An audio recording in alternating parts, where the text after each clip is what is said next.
Hi. Hi. మీ పేరు? శ్రీకీర్తి చంద్రిక. ఎక్కడి నుంచి వచ్చావు? విజయవాడ నుంచి వచ్చాను. నువ్వు ఇంత పెద్ద ఈవెంట్కి వచ్చావు కదా, చాలా చక్కగా చేసావు. మీ డ్యాన్స్ పర్ఫార్మెన్స్ ఏం చెప్తావా? పేరు? Shri Natya Tarangini institute of technology.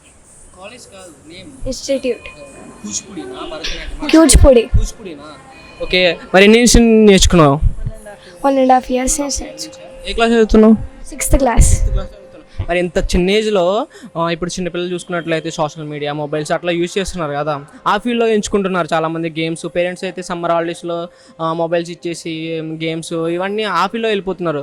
అటువంటి సమయంలో మరి ఇంతగా చక్కగా నేర్చుకుని డ్యాన్స్ పర్ఫార్మెన్స్ చేసావు కదా, మరి మీ వెనకాల ఇంత ట్రైన్ ఉండి మంచిగా నేర్పించారు మీ గురువుగారు గురించి ఏమైనా చెప్పదలుచుకున్నావా?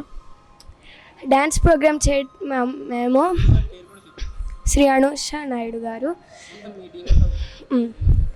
నేను డ్యాన్స్ మ్యామ్ దగ్గర జాయిన్ అవ్వడం చాలా అదృష్టం. ప్రోగ్రామ్స్ కూడా పర్ఫెక్ట్గా చేయగలుగుతున్నాం. సోలో పర్ఫార్మెన్స్ చాలా చేయగలుగుతున్నాం. ఇచ్చిన ఎంకరేజ్మెంట్, పర్ఫెక్షన్ బాగా నేర్పుతారు. మరి మీ గురువు గారు ఒక పక్కన అయితే మీ మదర్ ఇక్కడి వరకు వచ్చి నీకు ఇంత సపోర్టివ్గా ఉన్నారు కదా, చిన్నప్పటి నుంచి ఎంతో బాధ్యతగా పెంచి ఇంత స్థాయికి తీసుకొచ్చారు కదా. మరి మీ మదర్ గురించి మీ ఫాదర్ కూడా వచ్చారా? రండి సార్, మీరు కూడా రండి. మరి థ్యాంక్ యూ సార్. మరి మీ మదర్ కానీ మీ ఫాదర్ కానీ ఇంత నీకు బ్యాక్ బోన్గా ఉండి ఇంత సపోర్టివ్గా చేస్తున్నారు కదా, వీళ్ళిద్దరి గురించి మనం కూడా తెలుసుకోవాలి కదా. మరి మీ ఫాదర్ గురించి మీ మదర్ గురించి చెప్తావా? మా మమ్మీ పేరు సత్యశారద. మేము కెనడాలో పుట్టాను, కానీ ఇక్కడ ఇంట్రెస్ట్ వల్ల డ్యాన్స్ జాయిన్ అయ్యాను. డాడీ పేరు హేమకృష్ణ శాస్త్రి, తను ప్రొఫెసర్ అమృత సాయి కాలేజ్లో. మా ఇద్దరి వల్ల నేను డ్యాన్స్ జాయిన్ అవ్వగలిగాను. మరి మీ పేరెంట్స్ ఇంత స్థాయికి తీసుకొచ్చారు కదా, ఎలా అనిపిస్తుంది? చాలా గర్వంగా ఉందా? చాలా అదృష్టంగా ఉంది. ఓకే, మీ బ్రదర్ని కూడా అడుగుదాం. హాయ్. మీ పేరు? శ్రీకృష్ణవర్ధన్. ఏ క్లాస్ చదువుతున్నావు? 7th. మరి మీ సిస్టర్ నీ కళ్ళ ముందు ఇంత చక్కగా పర్ఫార్మెన్స్ చేశారు కదా, నీకు ఎలా అనిపిస్తుంది? చాలా హ్యాపీగా అనిపిస్తుంది. మా చెల్లి, నేను చేయకపోయినా మా చెల్లి చేస్తుంది, అందుకు అంత హ్యాపీగా అనిపిస్తుంది. నాకు కూడా చాలా హ్యాపీగా ఉంది నువ్వు అట్లా చెప్తుండే. మరి మీ ఫాదర్ని మీ మదర్ని కూడా అడుగుదాము. Hi madam. నమస్తే. ఎలా అనిపిస్తుంది ఇంత పెద్ద ఈవెంట్కి మీ పిల్లలతో పాటు మీరు ఇంతలా ఆనందాన్ని తెలియవస్తున్నారు కదా, ఎట్లా అనిపిస్తుంది మీ ఆనందం? చాలా హ్యాపీగా ఉందండి. ఇంతవరకు తీసుకొచ్చిన మా అనుష మేడం గారు చాలా థ్యాంక్ యూ చెప్పాలి. డాన్స్ మేడం గారికి, అనుష మేడం గారికి చాలా థ్యాంక్స్ చెప్పాలి. మేము ఆవిడకి ఎంతో రుణపడి ఉన్నాము. అండ్ ఏదో స్కూల్కి వెళ్తుంది కదా, సైడ్ అతను నేర్చుకుంటుందిలే అని చెప్పి నేర్పించాం.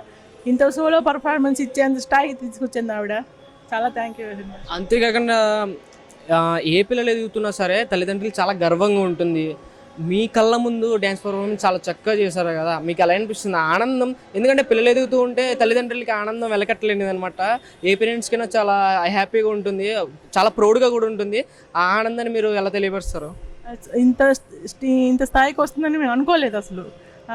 కొంచెం 1.5 yearలోనే స్టేజ్ పర్ఫార్మెన్స్ ఇచ్చే స్థాయికి ఆవిడ మా అనుష మేడం గారు తీసుకొచ్చారా, అది చాలా గర్వంగా ఉంది మాకు.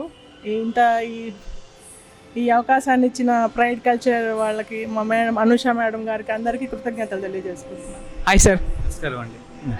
నమస్కారం. మీ పేరు సార్? నా పేరు కృష్ణ శాస్త్రి అండి. మరి ఇంత పెద్ద ఈవెంట్కి మీ పిల్లలతో పాటు ఇక్కడికి వచ్చి చాలా చక్కగా చేశారు మీ పిల్లలు కూడా. ఏ పేరెంట్స్కైనా చాలా ఆనందంగా ఉంటుంది కదా. ఇప్పుడు చూసుకున్నట్లయితే ఇప్పుడు జనరేషన్లో పిల్లలు మొబైల్స్ యూజ్ చేయడం కానీ అట్లా ఉన్నారు. అటువంటిది మీరు చాలా చక్కగా చిన్నప్పటి నుంచి చాలా చక్కగా బాధ్యతతో పెంచి మీ పిల్లల్ని ఇంత స్థాయికి తీసుకొచ్చారు కదా, ఎలా అనిపిస్తుంది మీకు? చాలా సంతోషంగా ఉందండి. దీనికి నేపథ్యం ఏంటంటే, మేము మా రోజుల్లో చేయలేనటువంటివి ఇకన్నీ కూడా మా పిల్లల ద్వారా మేము నెరవేర్చుకున్నందుకు ఇంకా గర్వంగా ఫీల్ అవుతున్నాము. అదే రకంగా భవిష్యత్తు తరాలకి మన సంస్కృతి సాంప్రదాయాలు కళలు అంతరించిపోకుండా ముందు జనరేషన్ వాళ్ళకు కూడా వీళ్ళు ఇన్స్పైర్ అవుతున్నందుకు ఇంకొక ఆనందంగా ఉన్నది.